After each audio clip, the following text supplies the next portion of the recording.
Welcome to the best of the OhioRAAM Show, a rebroadcast of a previous outstanding show.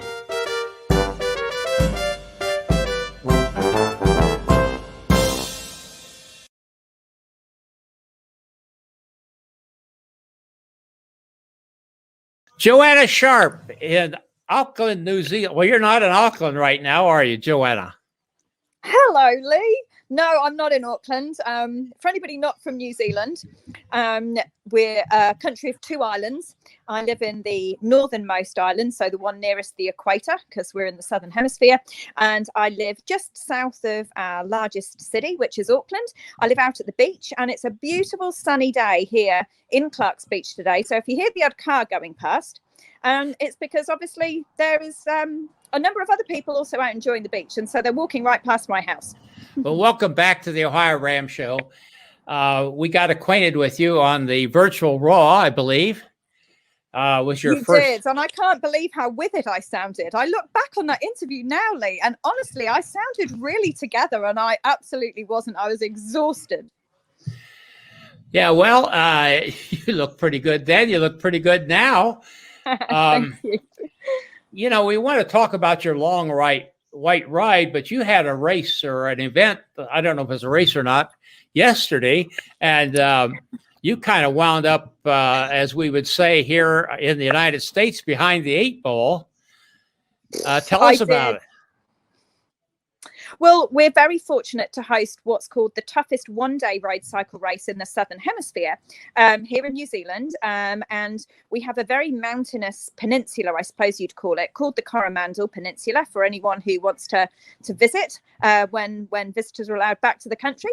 And it's a 200-kilometre road race that takes you over about 3,000 meters of climbing and equally 3,000 meters of descending, which is wonderful. And it's a really good race, of course, together with a number of others. I'm not in Europe racing at the moment because of coronavirus, so there was a really good turnout yesterday. But we had, for us, terrible weather. So we had 90-kilometre-hour or 80-kilometre-hour gusts of wind and heavy rain, and I came down a very steep or rather technical descent, and a big gust of wind caught the wheel of my bike, and being a weight weenie like I am, I was unable to keep it upright and landed on the tarmac, probably traveling speeds of excess of 70 kilometers an hour, hit with my shoulder and my head. I've got a broken collarbone and some stitches and a mild concussion, but you'll be glad to know, Lee, I'm drug free. So I'm not coming to you live carrying on board OxyContin or anything like that. This is me, my normal self.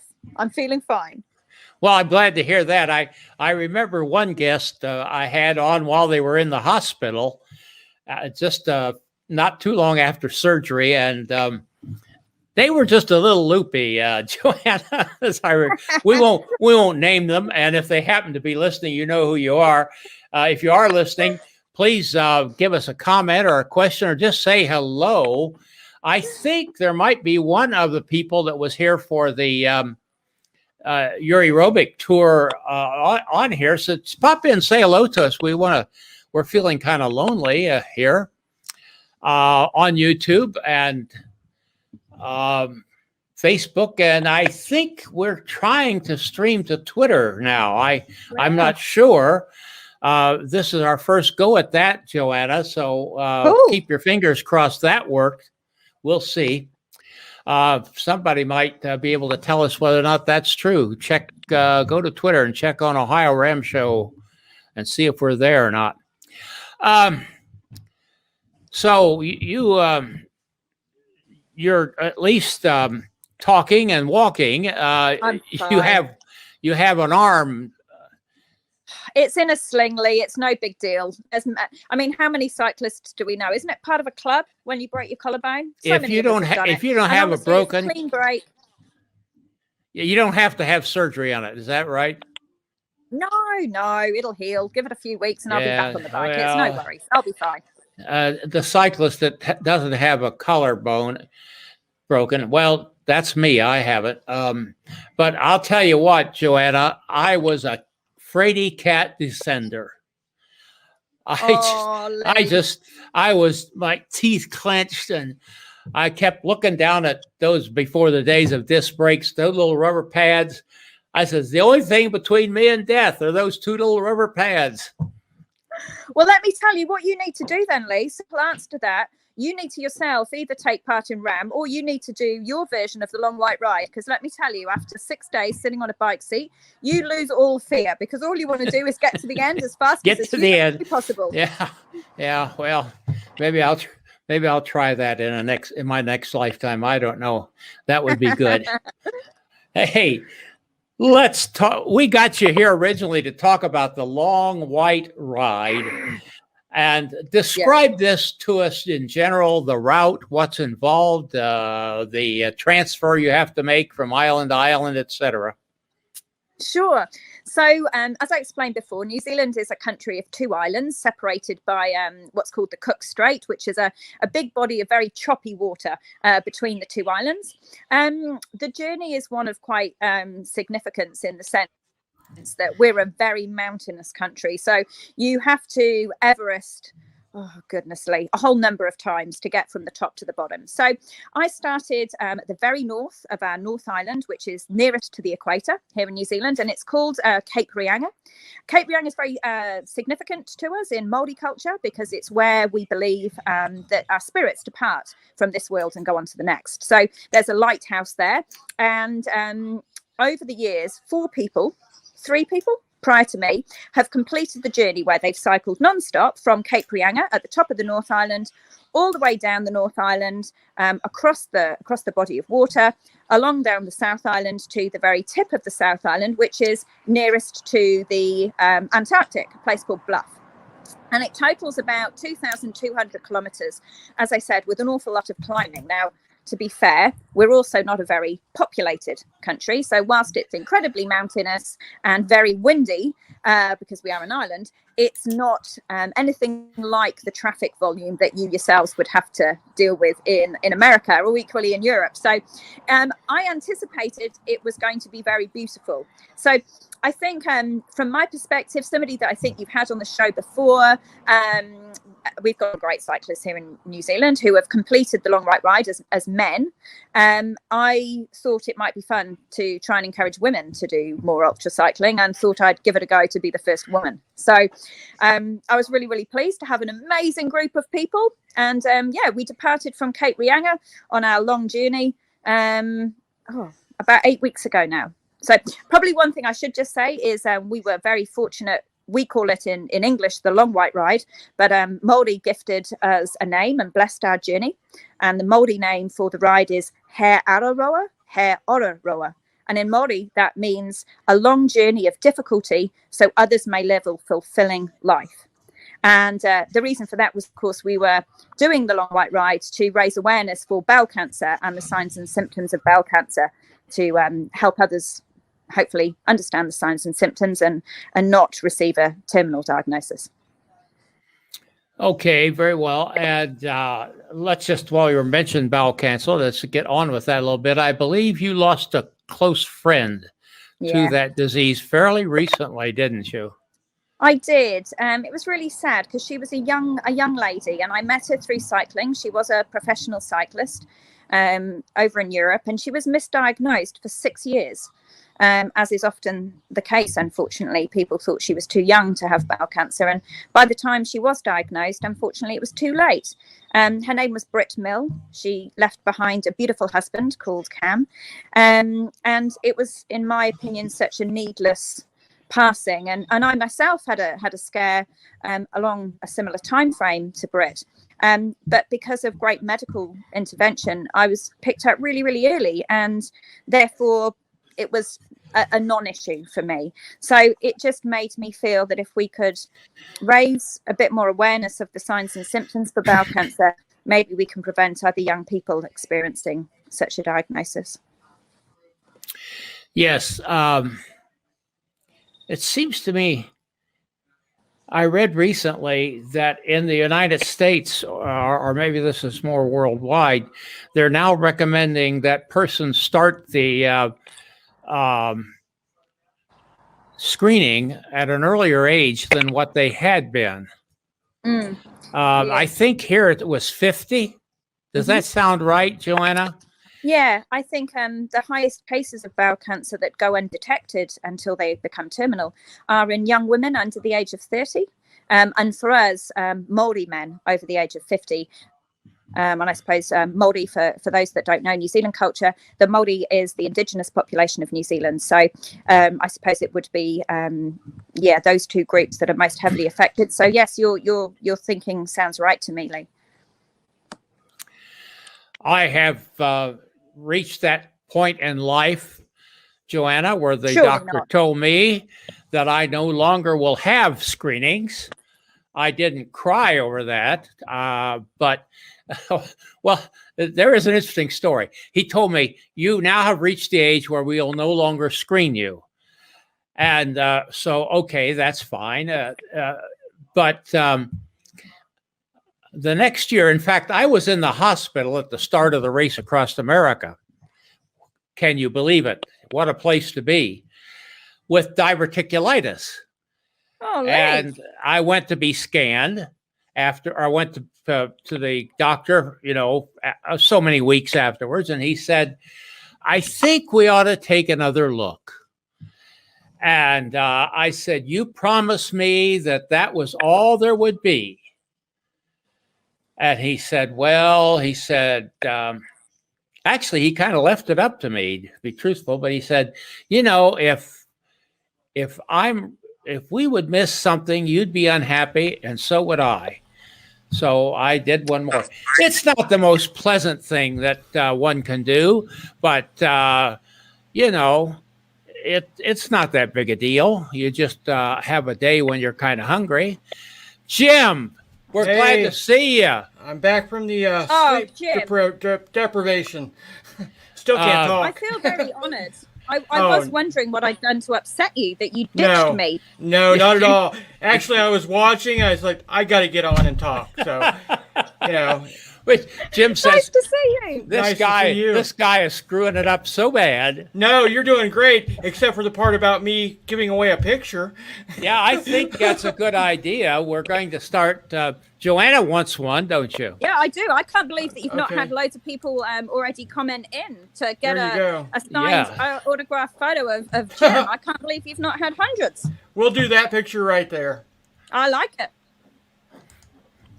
That's a great picture. There's a little bit of story behind this, actually, Joanna. But we've told it too often. We're not going to get into that again. Jim, now that you're here, you jolly well better have a question. Actually, I don't. Like I said, my mind's totally mush right now. Were there any major issues with your ride that you want to talk about? Yeah, I mean, look, I'm just quite happy just to chat if there's no particular questions, and maybe it'll make you guys think of something. Yeah, in terms of the challenges, I suppose, that we faced, again, I don't know how many of your viewers know much about New Zealand, but for us, February is probably our hottest month. So you could argue that was probably a really silly time to do a ride such as the Long White Ride, and it was possibly in some ways. But of course, with coronavirus, we'd already postponed the Long White Ride once by 9 months, because when we were due to commence it, we were in our one and admittedly very short 6-week lockdown that we had here for COVID-19. So we were eager to plan to do it in February, even though it was the hottest month, because we thought if something happened with COVID-19 again and we had to postpone it, we didn't want it to go past our small window of opportunity of sort of summer and autumn. So probably there were a number of challenges, but certainly one of the biggest challenges is that it was very, very hot in the day. So I'm sure, like you experience in certain parts of America, it was up to 40-degree temperature on the road. But we're a country with high desert as well, which some people may not know about New Zealand. So there was a particular place that we cycle through around what we call our Central Plateau. It's in the very middle of our North Island. And in the day, it was, oh, goodness me, I was stopping every 20 minutes to have ice packs down my back.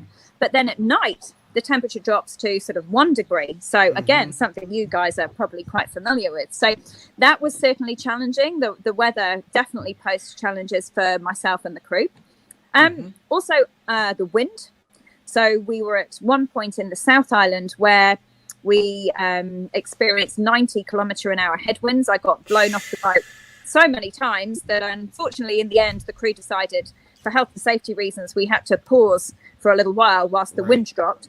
But that left us with another challenge because, again, I'm not sure if you guys know much about New Zealand, but we're a country of quite a number of earthquakes. And a couple of years ago, we had a very large earthquake in this particular part of the South Island called Kaikoura, which is where we experienced the strong winds. So in order to rebuild the roads after the earthquake, they closed them for periods of time. And you have to book a slot in order to be able to drive, or in my case, ride through with a convoy. And it might be open for 2 hours some days or 4 hours some days or what have you. So because of having to pause for the wind stoppage, I had to time trial for 2.5 hours to get to our designated slot. And oh my goodness, I can tell you, they could hear me crying and puffing from the van, I think, behind me. And you're not going to believe this is true, but honestly, I got there and literally within 1 minute, the convoy departed. So we couldn't have planned it better, but the crew gave me 5 minutes to moan afterwards. I got a 5-minute break to moan and recover. And then they said, no, you've got to hurry up because another convoy is coming through in 4 hours. So I had to get over a particular mountain pass before obviously lots of trucks and diggers and stuff came up behind me. And that required me to get off the road for a short period of time. Right. So they weren't very generous. They didn't give me a big break, the crew, that's for sure. So that was quite a challenge. We had a number of challenges that only a rookie like myself could have not understood. Saddle sores obviously were real. I'm so buying an Infinity saddle, by the way. I've already got my Zoom call booked with them. Great saddle. Thank you, Jim. Thanks to all of the advice of the ultra cyclists that have suggested that. I'm sure we're a PG show, so I'll give a PG rating, but it's fair to say that my nether regions look like they've been chewed by a bulldog. That's the official diagnosis that was given by my partner, who had to dress certain areas every few hours. That was pretty bad. Sleep deprivation, it took us probably about 24 hours longer than we thought it was going to because of the weather conditions. We had a headwind the whole way. We didn't get any tailwind.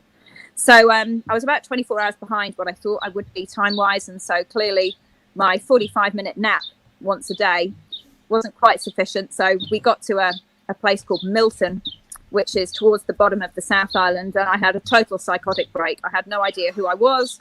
I didn't know where I was. I didn't recognize anybody. Luckily, we had a mental health nurse as part of the support crew. And she was able to kind of nurse me back to normality enough, let's say, to get me back on the bike and finish. So awesome. There was a whole heap of challenges, but look, I'm a rookie. I've got no idea what I'm doing. I just make it up as I go along. And that's what we all have to do. And the more important thing is you did it, and you can't beat that. I got a couple questions. First of all, I looked at your route. In fact, I followed you pretty close as much as I could. I noticed that in the South Island, you were on the eastern coast a good bit of the time. That's right. Do I understand geography and topography enough to know that probably the prevailing winds are out of the east in that area? Would that be right? Well, normally, there's a couple of things for that reason, actually. It's such a good question, Lee, for anybody that thinks they might come to New Zealand in the future. So normally our prevailing wind in February is actually a northerly, which is a warm wind, because obviously it's coming from the equator. So much for that. We are a very windy country anyway, but a northeasterly would be our prevailing wind. And so for me, that was good because it meant we were hoping for a tailwind. Yes.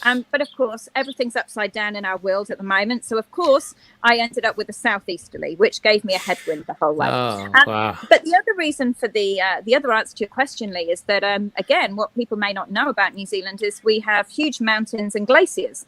So in the South Island of our country, you actually can't get to much of it other than by air. And when I say by air, you can't land. So there's a large part of the South Island which has basically never actually had human footprints because it's either glacier or it's such extreme remote native bush that nobody's ever penetrated it. So if you were to look a map of the roads of the South Island of New Zealand, you'll see that most of the roads go down the east coast. Well, most of them, one goes down the east coast, and then effectively the other road kind of goes up the middle, because if you go further west, you hit what's called the Southern Alps, and that's where our glaciers are. So you obviously can't ride along that.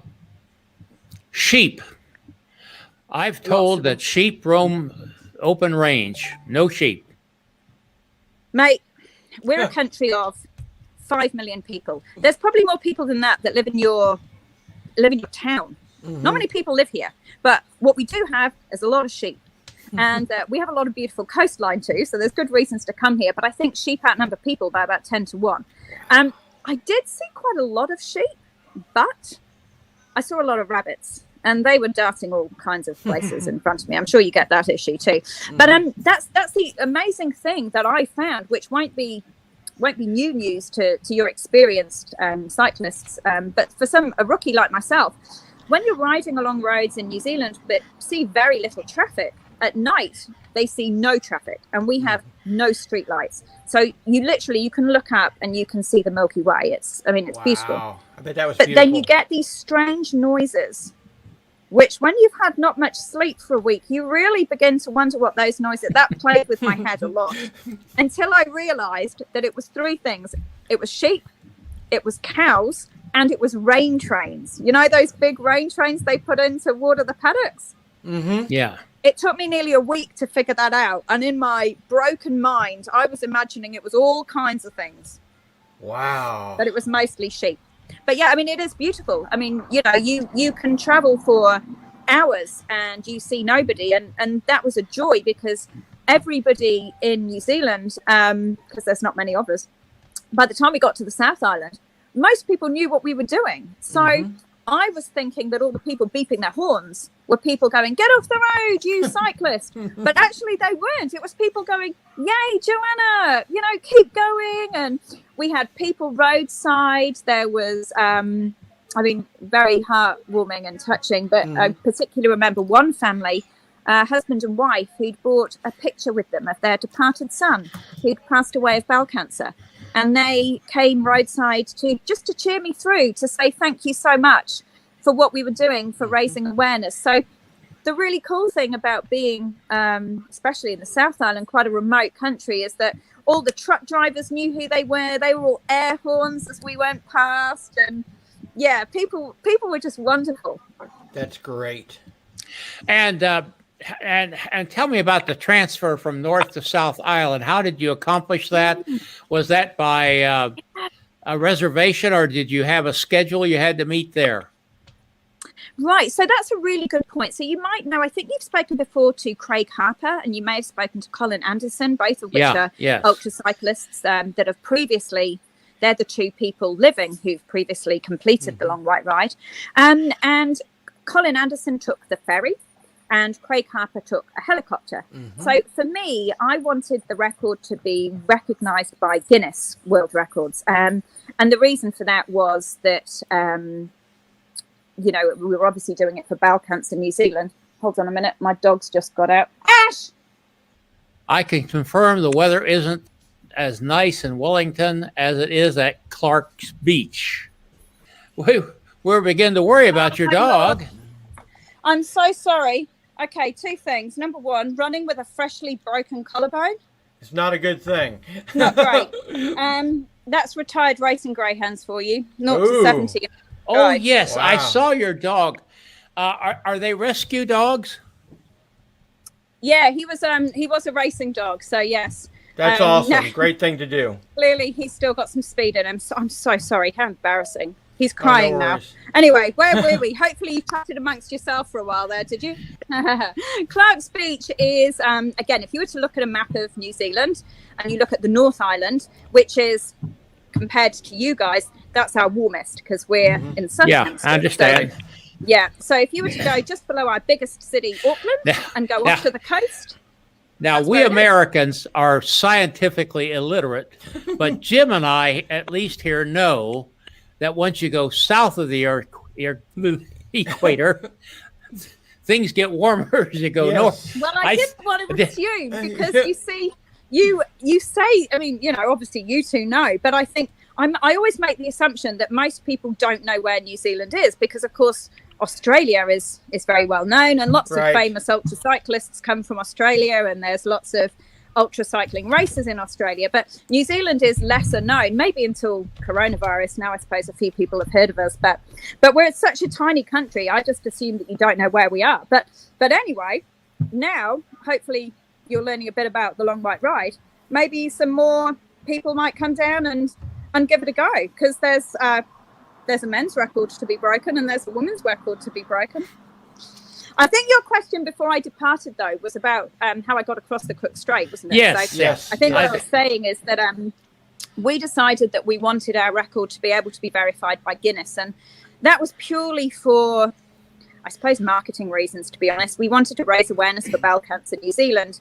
And in order to do that, talking about a Guinness World Record was kind of a good way to encourage participation. People understand a bit about that. So Guinness have a set of rules that means you can only ride the same bike. You also have to travel across the body of water by ferry. So different people who've done the ride before, Colin Anderson rode with the same rules as I did. Craig Harper, who was incredibly fast and I think completed the journey in 5 days and 9 hours. So good 24 hours quicker than me. He used a number of different bikes, and he took a helicopter. And that's awesome, because his goal was to not care what a governing body thought. His goal was about, goodness me, I wonder how physically fast it can be done. So I think that's the good thing about ultra cycling, isn't it? You can kind of create your own rules, really. Now, the ferry you took, was that a scheduled ferry, so you had to meet the schedule? Correct. You had to be there You had to be there at a certain time. We did. Was that a challenge for you? Recognize that was one of the rules that we had to meet. So we were very, very lucky that Inter-Islander, who's one of our ferry crossing operators, they were kind enough to sponsor us. So they gave us free passes for all the crew and myself. And what we did is we booked on what we thought was going to be the crossing we would make. But they said, look, if by chance you don't make it, we will do our utmost to try and reschedule you. That's great. So we also had a helicopter on standby. And the reason for that was that, again, being a very windy country, weather conditions can sometimes mean that certain modes of transport aren't possible. And I'm being honest with you, boys, I wasn't going to go back and start again just because the ferry wasn't crossing. There you go. I know that on the North Cape 4000, which is from Italy to the very northernmost point of Europe in Norway, there's a number of ferry rides that has to be encountered. And that's always a challenge, because those ferries sometimes only run once a day. Yeah. And if you miss that one, you sit there for a day. Well, we were somewhat more fortunate that there were probably about 3. I guess saying it's not that far is not meaning to downplay it. But of course, the ferry crossing was just over the halfway mark. So one thing I knew was that, yes, we had the most amount of climbing to do in the North Island, but that also I would be at my freshest. So we had set a goal to travel the length of the North Island within 2 to 2.5 days. And then once we got to the South Island, I was just going to let it play out, because, as I say, I'm completely inexperienced. I'm not like most of your listeners. So we felt that it was probably well within my capability to get to a scheduled ferry crossing in Wellington. It was quite touch and go, but that was mainly because of huge amounts of traffic coming into Wellington, which is actually our capital city. So the equivalent of going into Washington for you guys, but of course on a very small scale. Yes. And so there was a lot of traffic. And so it was a very tight crossing, but yeah, again, we couldn't have timed it better. We got there and it was like 20 minutes before the ferry departed. So I was like, yeah, result. We're not wasting a whole made it, time. okay. Exactly. Yeah. So you had a couple of slots you were shooting for, not only the road, but the ferry as well. Well, that's remarkable. Hey, we could go on all night, but I don't think Jim has much energy left. I'm good. I want to give a shout out to my Aunt Susan who's watching. Thank you, Aunt Susie. Yeah. Aunt Susie up there in Arkansas. Yes. And I did have one other question real quick. How instrumental was your crew? We never give the crew enough that's right. caveats and accolades in any event on the racing with RAM or anything. So look, anybody who follows me on Facebook or Instagram will know that this is something I've said not only before the event, but during the event and after the event. Mm-hmm. I was one person who had one, let's be honest, very simple job. I had to sit on a bike from when somebody told me to start pedaling and just turn pedals until somebody told me to stop pedaling. Mm-hmm. That really, in essence, it's as simple as that. It might be painful and difficult, blah, blah, but really it's pretty simple. The crew have untold challenges to overcome every day, and one thing that Craig Harper told me beforehand was, Joe, you know what, there's no point worrying about things, because the things that you don't know to worry about are the things that are going to derail you. And that's exactly what happened. So I received a little bit of criticism for the crew I picked. I think some people felt I should have had a bigger medical crew or this or that, but look, here's the deal for me. I spent 2 years learning a lot about myself. Mm-hmm. You know, really being honest with myself about what my capabilities are, where my challenges and weaknesses lie. And I picked a crew that I felt would complement me and that would be able to support me, I suppose, when things got difficult in the way that I felt I would find a challenge. Thanks, Susan. That's a lovely comment. So the crew for me were, I just couldn't have picked a better bunch of people. They problem solved on the spot.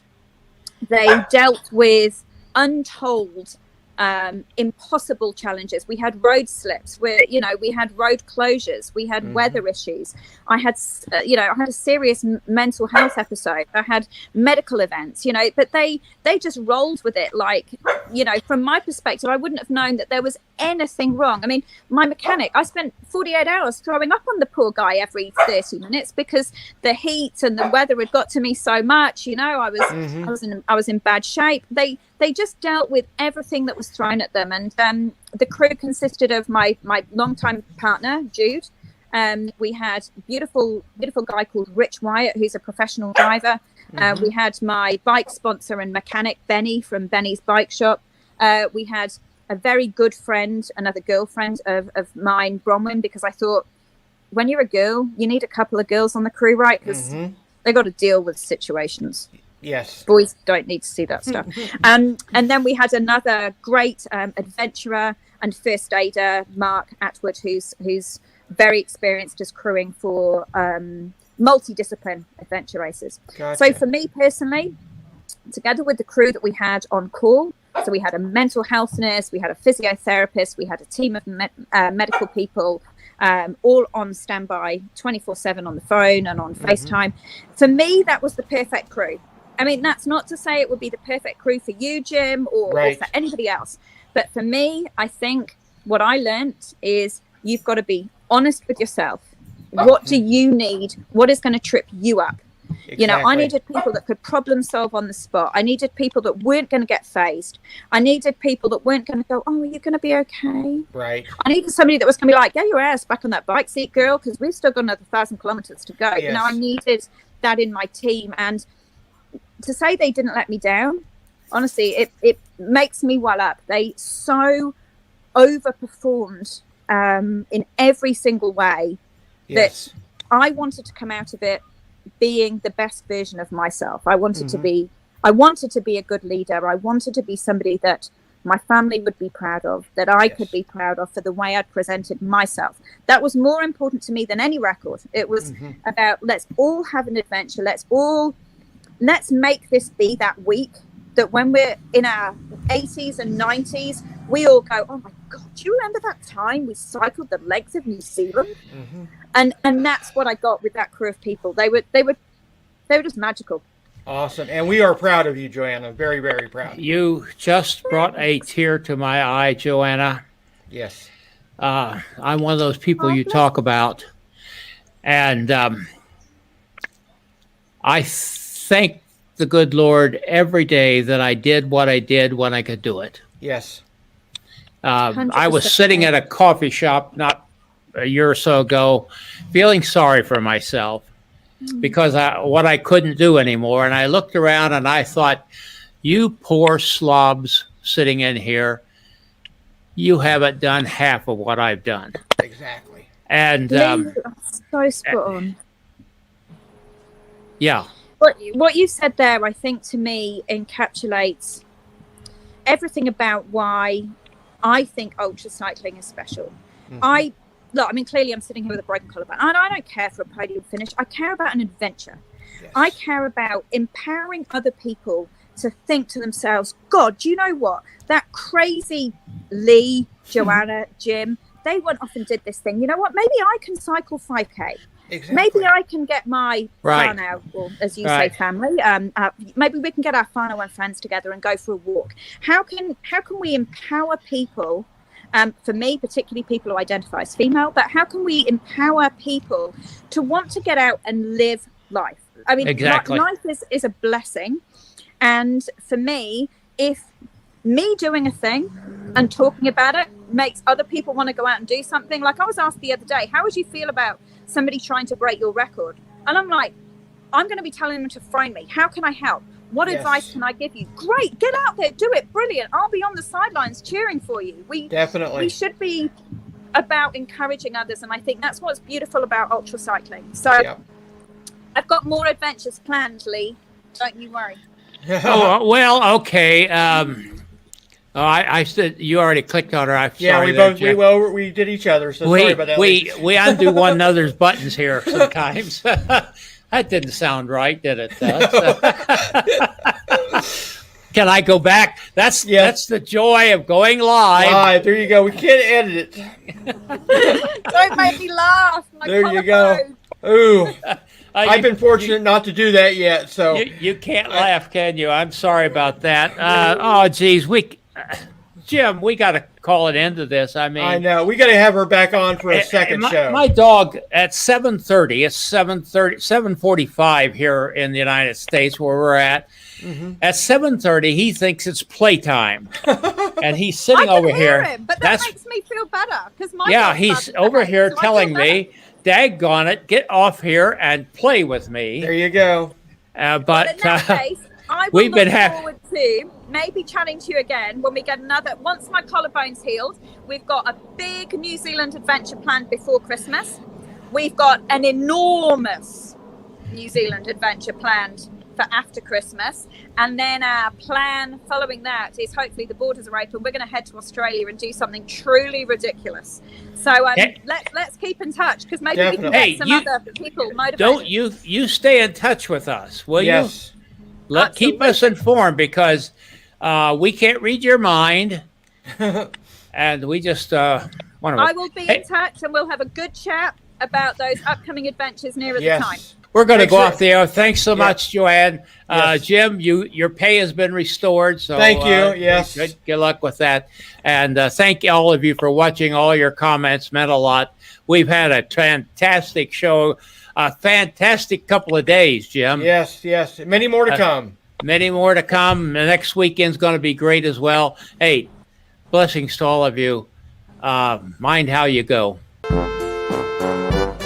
This is Gregory Zuber, thanking you for watching and sharing.